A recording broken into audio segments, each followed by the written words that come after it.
7 अक्टूबर LG electronics का IPO open हो चुका है और अब आप अप्लाई कर सकते हो अगर आपको इस आईपीओ में इंटरेस्ट है।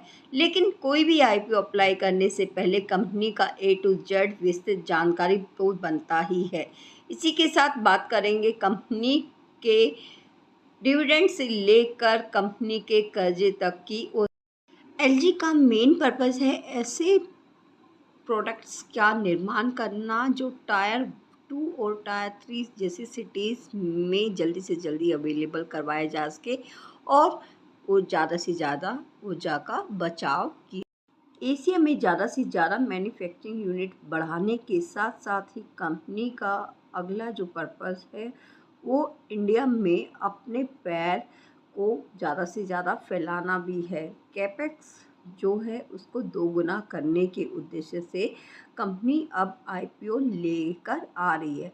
बट आईपीओ जो है वो टोटली ऑफर फॉर सेल रहेगा। यहाँ प्रमोटर्स अपनी होल्डिंग बेचने के पर्पज़ से आईपीओ लेकर आ।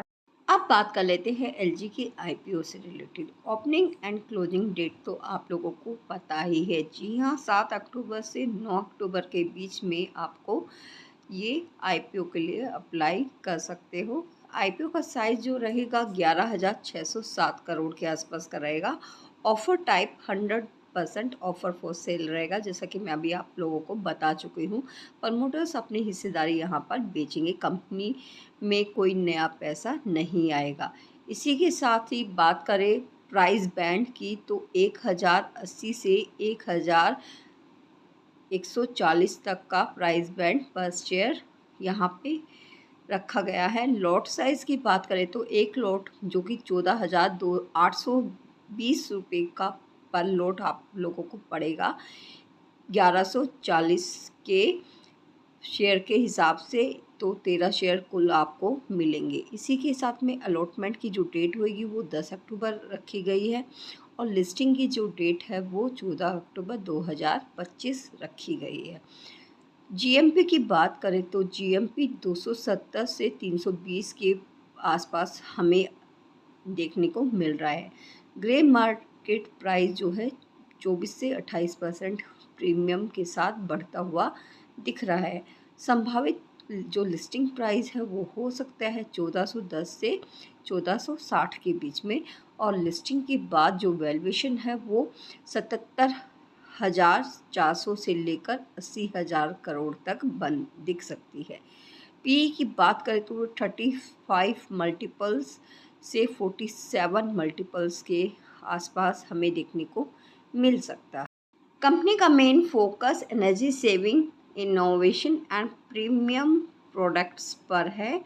कंपनी पिछले 28 साल से मौजूद होने के कारण इसके फ्रिज, एसी, टीवी और वॉशिंग मशीन तक आपको घर घर में देखने को मिल सकती है। सेकंड लार्जेस्ट टॉप ब्रांड में नाम इसका आता है। साथ ही एलजी पर कोई कर्ज नहीं है। कंपनी की कैश रिजर्व रेशो जो है कंपनी के पास काफ़ी अच्छी मात्रा में मौजूद है। इसी के साथ कंपनी टायर 2 और टायर 3 शहरों में अपनी पकड़ मजबूत करने की तैयारी में है। और साथ ही जैसा कि प्लानिंग कंपनी का जो फोकस है एनर्जी सेविंग, तो वो तो भविष्य के लिए काफ़ी अच्छा इसके प्रॉफिटेबल हो सकता है।